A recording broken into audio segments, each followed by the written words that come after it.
If you're a toy fan like I know I am, and you grew up in the 1980s, like I also know I did, well, it's really cool when toy lines cross over. And I'm not necessarily talking about things like the Marvel G.I. Joe versus or with Transformers comic book. I'm more talking about when you see some of the same names show up in different brands owned by the same company. Transformers and G.I. Joe is notorious for this. I mean, the list goes on and on and on, where you see characters that are in the G.I. Joe line with a trademark name, such as Airwave here, also showing up in Transformers as, oh, I don't know, Airwave here. And the big question is, why do toy companies do this? And is it good for toys? Does it dilute the brand to be sharing names where you see them showing up in multiple toy lines? And it's not always just in things like, boys' toy lines sharing names between boys' lines. Sometimes you see girls' lines sharing sharing names with boys' lines, or boys' lines sharing name with preschool lines or outdoor lines. It can go across any direction with a company because, well, once you own a name, you own it and you want to maximize it. It's actually expensive to trademark a name, but more so, names expire. After a certain amount of time, you no longer have access to them. It's why Fisto had to be renamed Battle Fist in the 2000X line.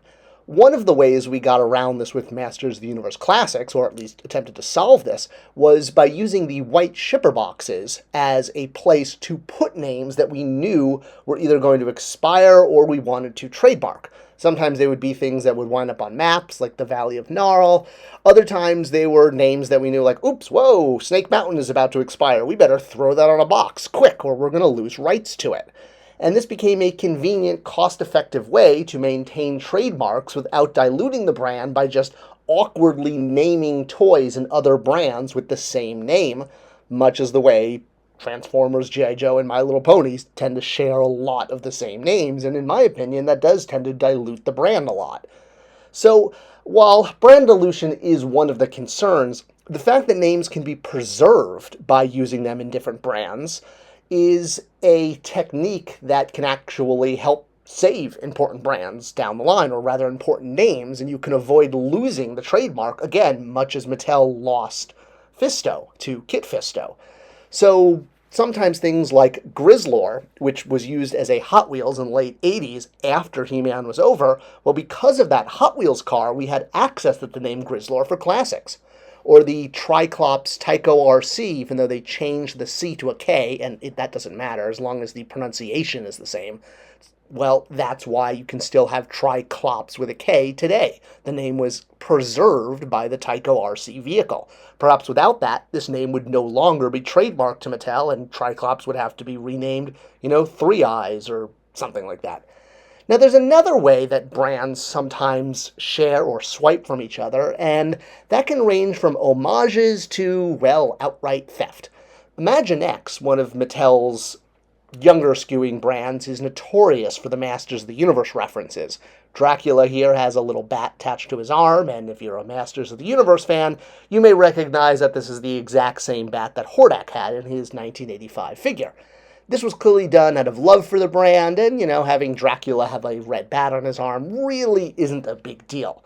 Now, it gets sort of a little bit more wonky when you have characters that look exactly like Masters of the Universe characters showing up in Imaginext, but again, it's sort of looked at as a nod and a wink and a smile, and like, oh, cool, that guy kind of looks like Skeletor. Is it Skeletor? Maybe not. Is that the Roton? Well, it sure looks like it could be if it was repainted in black and red, but it's more of the fact that the Imaginext designers were huge He-Man fans.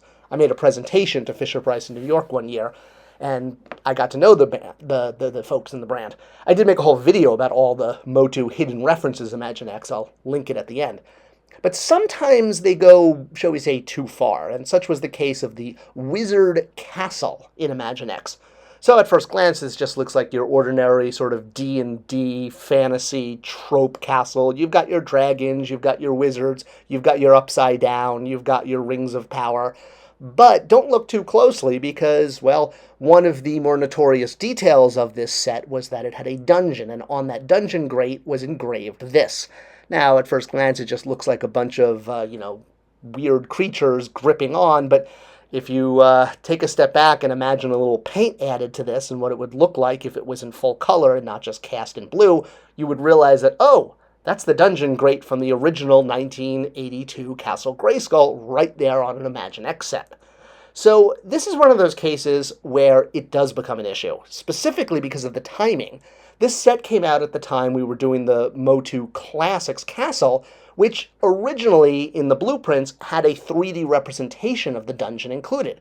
Now, much like some of the other elements, such as the Talon Fighter and the Power of Grayskull little skull ghost and some other elements that had to be removed and cost reduced from the final toy, the dungeon had to once again become a sticker because, honestly, it had so many paint ops on it in the prototype that it was going to drive up the cost of the entire set. It was almost like adding an entire pack-in-action figure. So while fans really dreamed of having a 3D representation of the dungeon grate, and it was originally on the blueprints, and absolutely I regret that we had to take it out, but it was a costing issue. We couldn't just drive up the cost of the product. You had to hit certain margin targets, and it was pre-sold in. Now, the dungeon grate is one of those things that has sort of gone beyond just the castle and become part of pop culture itself. You'll see this showing up on magazine covers, t-shirts, all sorts of things. People have done 3D printed models that they've sold sort of, on Etsy, unlicensed versions of. And, it is something that a lot of fans have a very steep emotional connection to. Heck, Super 7 did a really awesome floor rug of this, which I really should get. My office needs a floor rug. I'm debating between this and the Wampa. What do you guys think? Which one should I get?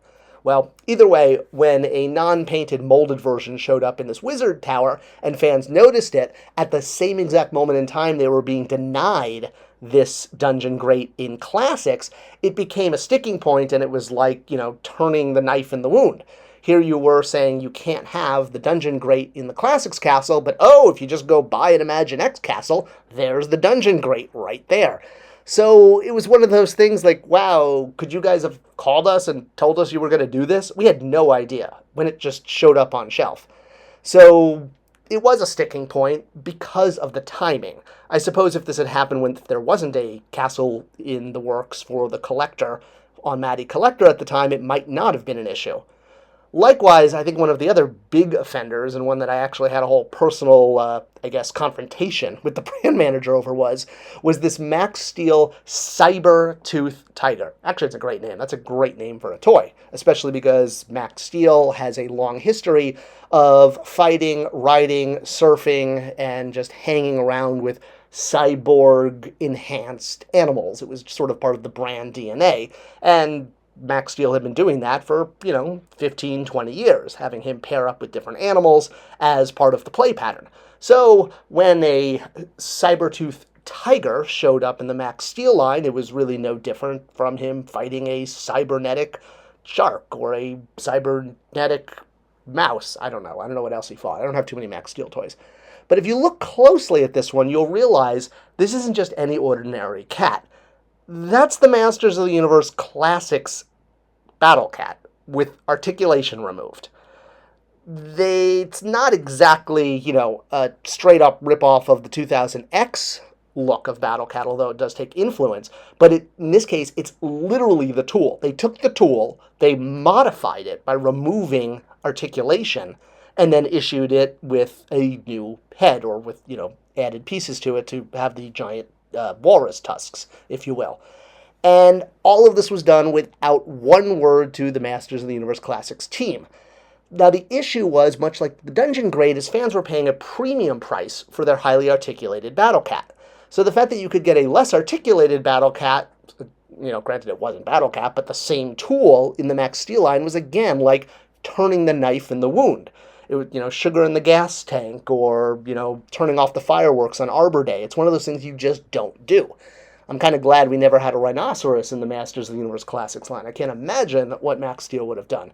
So, yeah, this was literally done behind our backs without us knowing, and when we found out about it and brought to their attention the fact that they'd taken a premium item, a premium tooled articulated item, and issued it in a less articulated way, well, now, it's a little different from the fact that the original Battle Cat, yes, also was a reissue from previous Mattel toys, i.e. On the Tiger Trail and Tarzan's Panther, but that really wasn't the same because this wasn't a premium toy that was now being downgraded and sold less expensive. This was taking an older toy that was no longer at market and repainting it. So it's a little different. With the Classics Battle Cat, you were getting a less expensive version when we were trying to charge a premium price. So no one called us. Nobody picked up the phone. No one sent smoke signals. Nobody used any telepathy. It just happened. And when this came out, and I confronted the brand manager, and we had a sit down with our vice president in the group, and he was like, "Yeah, why would you do this?" They weren't being sneaky. They thought they were being clever. But if they just talked to us ahead of time, we could have come up with a solution. Instead, when fans saw this, they were like, "Whoa, what a ripoff."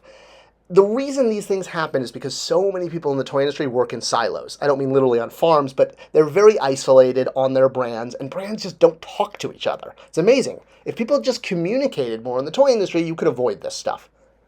I hope you enjoyed this video, and it was an interesting look at some of the items that were scooped up from Masters of the Universe and put into other brands. Let me know if you've spotted other ones, and put them in the comments below. I'd love to have a conversation about it. Let me know what you think. Thanks for sharing, thanks for watching, and I'll see you in the next video.